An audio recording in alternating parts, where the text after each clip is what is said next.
All right. This is the David Washington Show. I'm your host, David Washington. I am broadcasting from the beautiful state of Florida.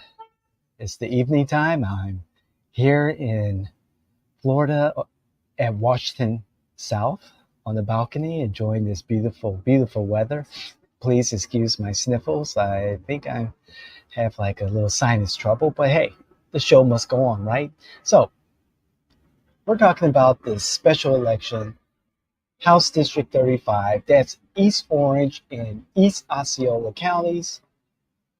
And you must admit, if you're following this race, you must admit that we're genuinely surprised.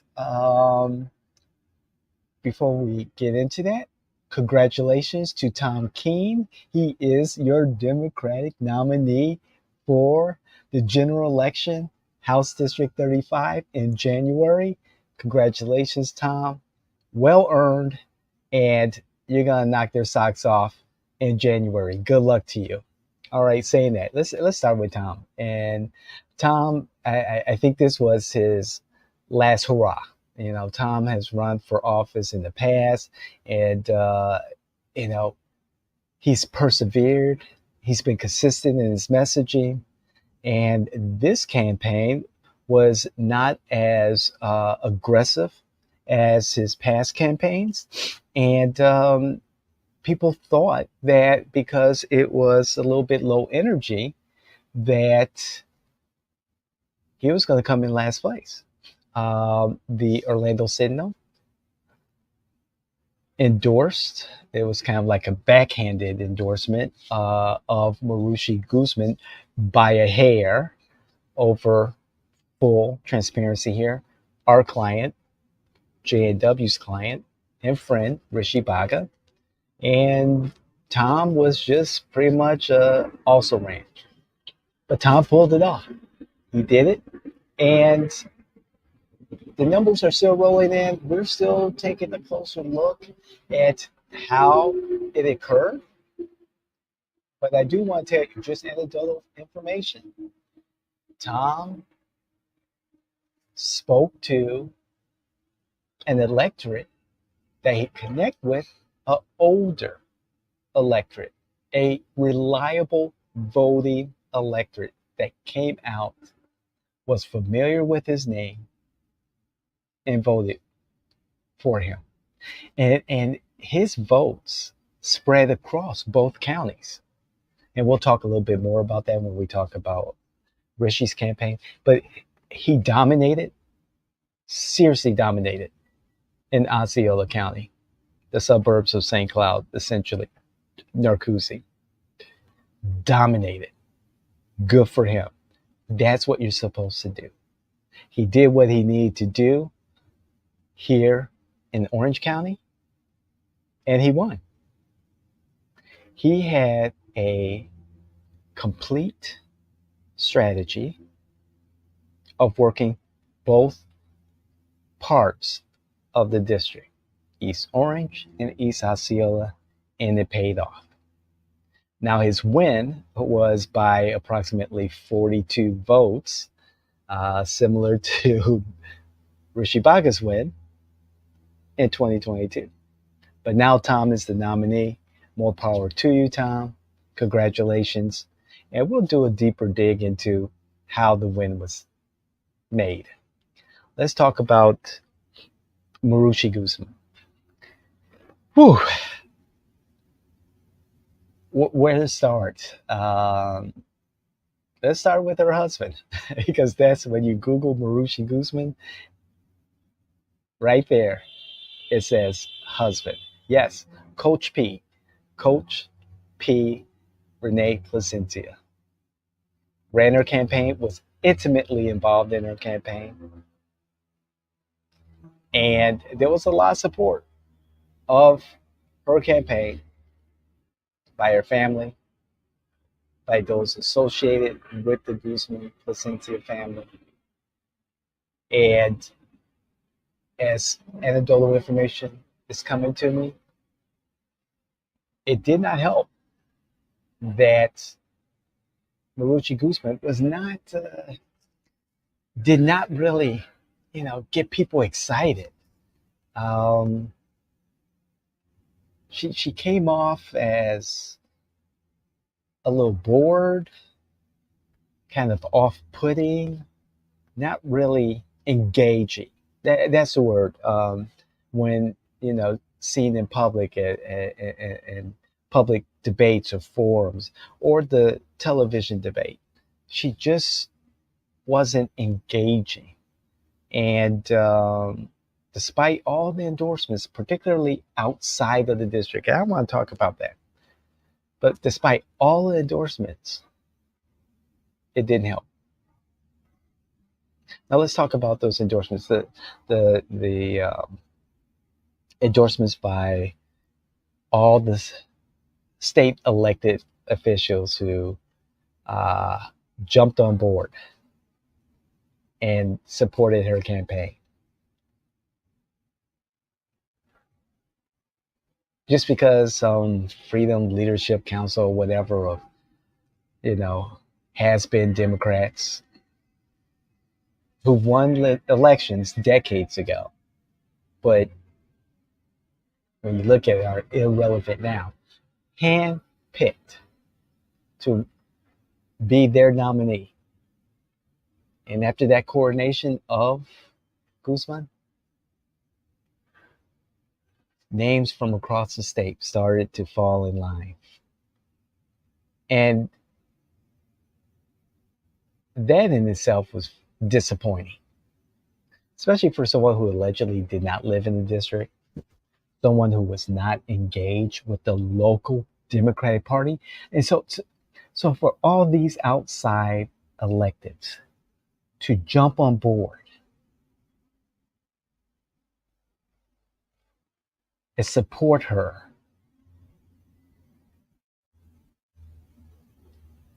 it was kind of a hypocrisy.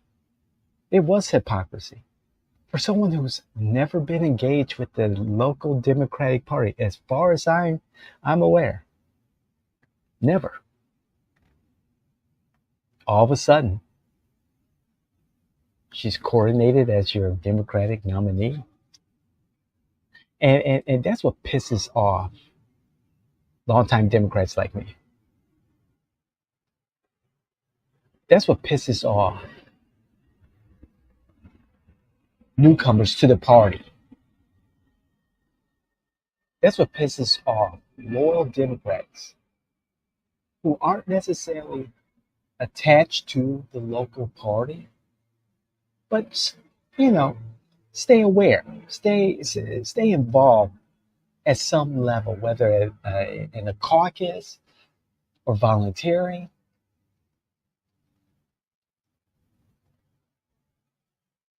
And throughout the campaign, I'm thinking to myself, what the fuck were you thinking? What kind of message does this send to Democrats like Tom Keene, who was an officer in the local Democratic Executive Committee, the treasurer, who have given service to the local Democratic Party, decided to run again?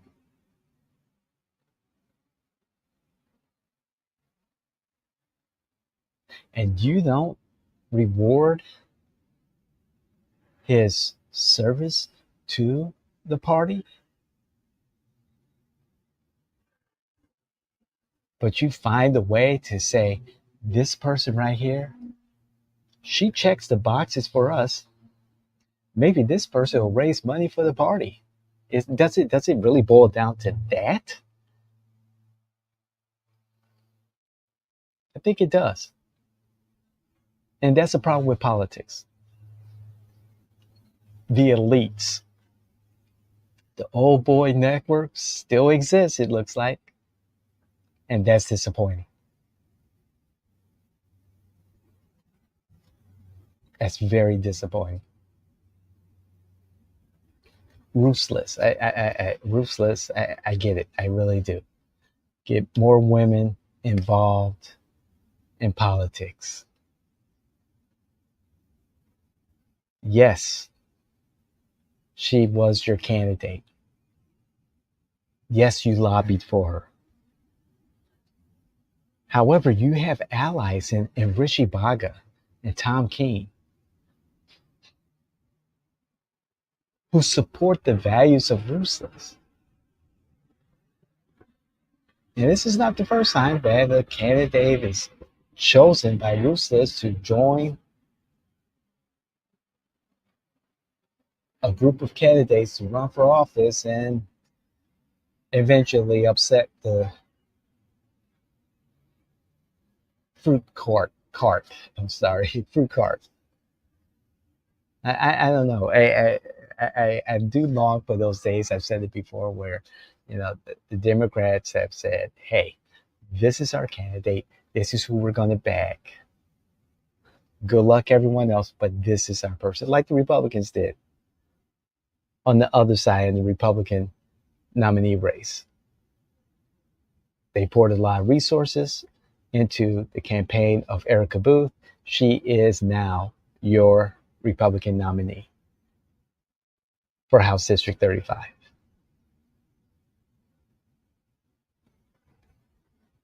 The disappointment weighs so hard. Where's the vetting? Did you know that Guzman was a registered Republican in 2016? That's not too long ago. Her very close proximity to Republican values. Did you not take that into consideration? The Leadership Council, Ruthless? Where's the vetting? I mean, really, where is the vetting?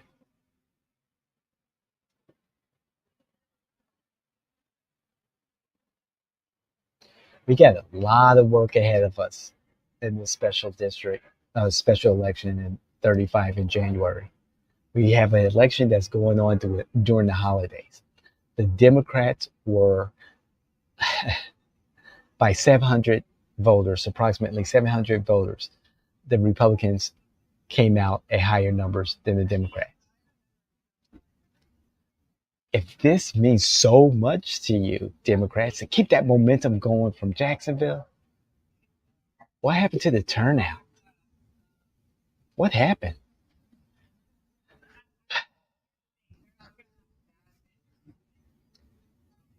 I understand that Tom is looking for a campaign manager. He was without one during the primary. Very grassroots approach. But now is not the time to look for a campaign manager, an experienced campaign manager. There are very, very few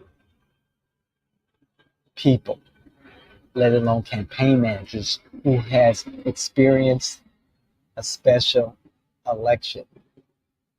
I remember doing one. 17 days we had. 17 days we had. Special election, House District 44. Eddie Dominguez versus Bobby O.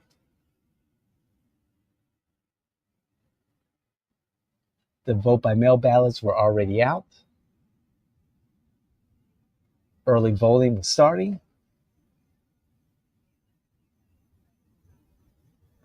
Despite those votes already on their way into the supervisor of elections office, we won election day. That's never happened in West Orange and in House District 44 at that time. Never. But we did it. We won the votes on election day. That's typically the day when the Republicans come out to vote, as they did in House District 35. So let's talk about the Rishi Baga campaign that, of course, I am intimately aware of because we managed that campaign. And are we disappointed? Yes, we are. We are disappointed with the outcome. There's no doubt about that, because we were confident that we would win a very close race. However, we did not.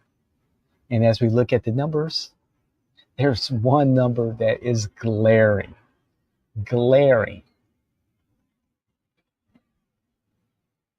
and that was the vote in East Osceola County.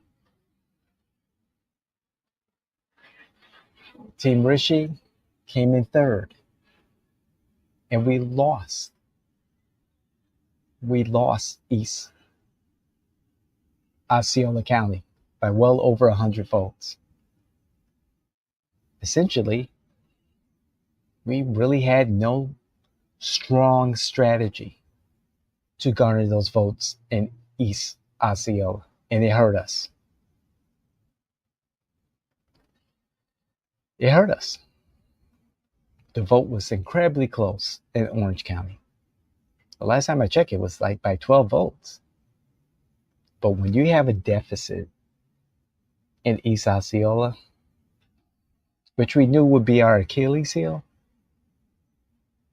we needed to do better. I don't have the final numbers on the turnout, but it was abysmal. But for a special election, you gotta expect it. Was disappointed that the turnout compared to the Republicans is very concerning for the January 2024 election. Who votes in January 2024? This is going to be very, very difficult. For the Democrats to continue, for the Democrats to keep that blue wave going, keep the momentum going from Jacksonville, they need to win this. They need to win in January. They need to win during a time when people are not paying attention to politics. It's the holidays. It's going to be rough. It's going to be difficult. But that doesn't mean that it's going to be impossible. I'm going to touch on this election again. As the numbers come through, we'll probably talk about it in our flagship program. You Can't Make This Shit Up. Maybe again in the David Washington Show. Perhaps during Countertop Politics. Countertop Politics, every Monday, 5 minutes of campaign insight, innuendo, and of course, the secret sauce. Okay, the sun is coming down. I can barely see myself in the screen here. I really appreciate you tuning in, being a part of our network, being part of our community. Please comment. Talk about what you want to talk about. Give us some ideas. Give us some topics to talk about. I thought about talking about, relationships, more socioeconomic things. I may talk about the Democrats and the black vote. We'll see. But at the end of the day, we want you to share your thoughts with us and have that conversation. Respectful conversation. Bring your facts, not your feelings. And please let your friends, family, those politicals you know, to tune in. Share our content. We really, really appreciate it. And don't forget, we have the Informer newsletter. It's available on LinkedIn. Just go to our our LinkedIn page. It's available there. Also, you can contact us on our website and we can sign you right up. We're tweaking things so that people are aware of the Informer, also our socials and website. It's a good thing. So again, thank you once, thank you twice, thank you 3 times. Really appreciate it. I'm David Washington. We are your political innovators here at JM Washington. Thank you.